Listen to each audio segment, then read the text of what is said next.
At 1 a.m. on October 4, 2022, Ankush Sharma's eyes shot open excitedly. He was high on India's Draupadi Kaidanda 2, a 5,670 meter or 18,600 feet peak in the Gangotri range of the Garhwal Himalaya near the Chinese border. The mountain, often called DKD2, is surrounded by intimidating 6,000 meter giants like Talay Sagar, Shivling, and Meru. Considered a safe zone and avalanche-free area, it is the training spot of India's Nehru Institute of Mountaineering, or NIM for short, one of the country's top climbing schools. Sharma, 23 at the time, began preparing himself some tea as other students around him began waking up. He had joined a 28-day advanced mountaineering course, and it had all led to this moment. It was summit day. This is their story.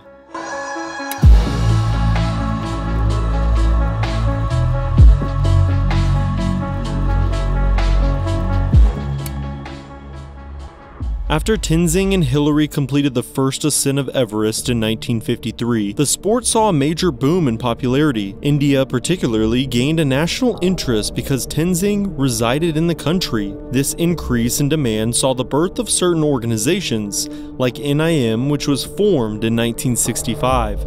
However, India had another reason to partake in mountaineering as well. Since 1947, there have been border disputes with Pakistan. The terrain in the contest is littered with mountain passes and valleys, causing varying elevation levels. The sport is so important to the government that mountaineering and high-altitude warfare are deemed essential skills for India's armed forces. To encourage participation, the Ministry of Defense has created and backed institutes like NIM, subsidizing all costs for training. NIM is located in Uttarkashi, an adventure town on the banks of the Bhagirathi River, where students learn the basics of rock and ice climbing, navigation, and other survival skills. If they do well, they have the option to participate in future expeditions. In India, you must pass this course if you want to be involved with mountaineering.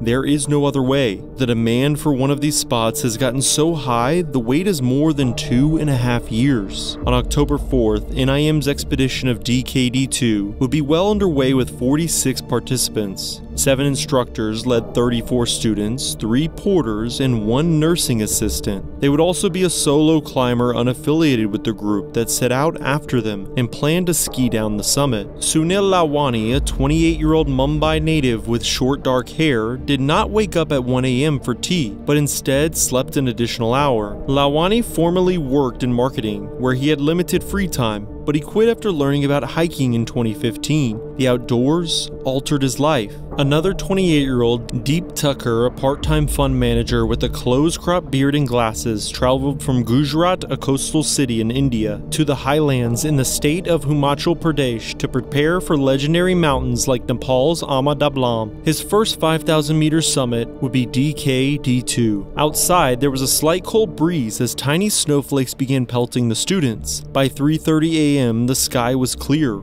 and the group was ready to move. They set out from Camp 1 at 4,815 meters or 15,800 feet. The leaders of the pack plowed through shin-deep snow, leaving a clear trail to follow. When the group arrived at Rambo Rock, their first landmark, at a height of roughly 16,800 feet, they clipped into a fixed line, the first of several that day, and traversed the brief rocky stretch using ice axes and crampons. Tucker was near the back of the group and watched as each headlamp in front of him bounced up and down off the snow. They moved to the right before climbing upwards, carefully avoiding small cracks in the glacier. Despite being a rather large team, they made good progress. Before long, the sky was a shade brighter and the sun could be seen on the horizon. As they climbed, Lalwani, positioned in the middle of the group, saw a small amount of snow slide down from above.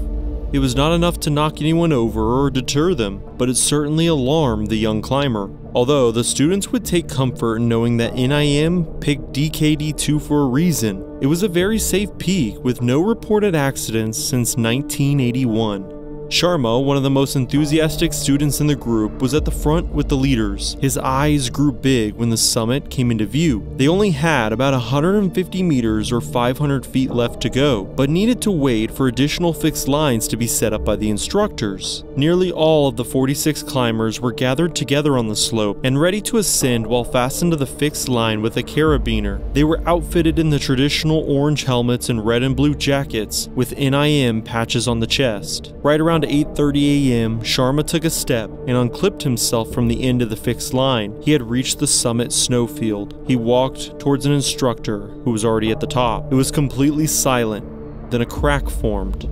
A big slab avalanche was released behind him. The slope shattered into ice and snow chunks that flowed like water. Everything below the fracture line started to move. Tucker viewed in horror from a few hundred feet below. There was no time for a response. As it churned downhill, the slide overturned climbers and gained speed. A man tripped over Lawani and fell upward. Lawani tried to stop them from moving by slamming his ice axe into the snow, but they were carried down the mountain. He attempted to keep his head above the pile of snow as they slid, but he felt like he was drowning. Sharma, almost on the summit at this point, glanced back and his heart immediately dropped. He initially couldn't believe his eyes. The fixed rope was gone, and all of his friends had vanished, yet he had heard nothing. The survivors estimated that they were dragged by the avalanche for 15 to 30 seconds. 34 climbers were forced over the lip of a deep, narrow crevasse at a height of almost 18,000 feet and thrown into a free fall, while some came to a stop on the hill. The snow that accumulated around them packed itself in a hard layer once they reached the bottom, almost 50 feet below, encasing them alive. Tucker was among those who fell into the crevasse and prayed as he was swept off his feet. Luckily, he landed on his stomach with his mouth and nose not buried, so he was able to breathe. Snow kept falling on him, and then another climber fell on top of him. A pair of steel crampons nicked Tucker's lip, drawing blood. The boot was still twitching for a few minutes, then the person stopped moving entirely. Tucker realized whoever it was next to him had just suffocated. The chances of surviving an avalanche burial dropped dramatically after 15 minutes, and even under ideal conditions, it might be challenging to rescue just one person in that time. He began screaming as loud as he could for help. Lawani, who was also in the crevasse, turned his head to create an air pocket. He was completely buried, yet his face was just slightly covered in snow, not restricting his airflow. Suraj Singh Ghassan, a 26-year-old trainee, fell as well and lost consciousness, but would shortly regain it. He opened his eyes and saw light, which terrified and confused him. His body was covered in the snow, but his head was visible. His mind drifted to what mattered most: his daughter. News spread quickly on the mountain, and those below in a position to help quickly became organized. The radio chatter was incoherent as many people were shouting for answers. A porter carrying a stretcher was seen bolting across base camp, running to DKD-2. Very quickly, a large-scale rescue effort was underway. Those that did not get swept into the crevasse rushed to its edge. A man was seen crying as an instructor peered into the hole and saw a few heads protruding from the snow. A student could be heard yelling, "Don't worry, we are coming to save you." Sharma would assist from above, helping set up a pulley system to raise any victims. The solo skier, not a part of NIM, was the first to be rescued. They did not have shovels, so the rescuers were on their hands and knees using helmets and a pair of skis to dig. Lawani remained trapped for over an hour, until he was finally reached. One of the instructors cleared the snow from his face and told him, "You are alive, you will make it out."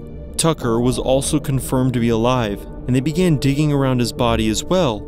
Savita Kanswal, an instructor, was discovered with her hands cupped around her mouth to create an air pocket. Savita had just broken a national record by climbing Everest and Makalu in 16 days. She didn't survive the avalanche.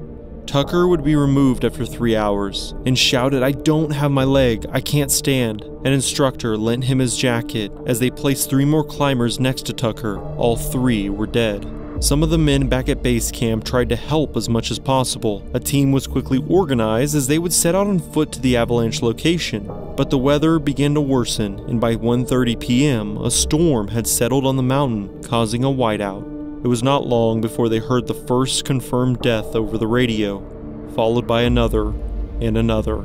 Those that did survive were brought up from the crevasse and quickly assessed. Once they were settled, men would be assigned to carry them down straight to base camp. The biggest concern for those climbers who were trapped within the snow was hypothermia, so the instructors and men at base camp began preparing hot food and fresh clothes. By 4 p.m., the sky was clear, and the sound of whirling air coming from a helicopter's blade was a relief to everyone still on the mountain. News of the avalanche spread like wildfire in the media. The sat phones at base camp would not stop ringing as it was pure chaos. Many parents waited with bated breath to hear about their children. However, there would be no clear information to provide until well into that night. Of the 34 people who fell into the crevasse, only 5 survived. Deep Tucker, Suna Lawani, Suraj Singh Gusan, and Kit Kandial and Jerry, the solo skier. 29 climbers perished in the DKD2 avalanche, marking it as one of the deadliest mountaineering disasters in history.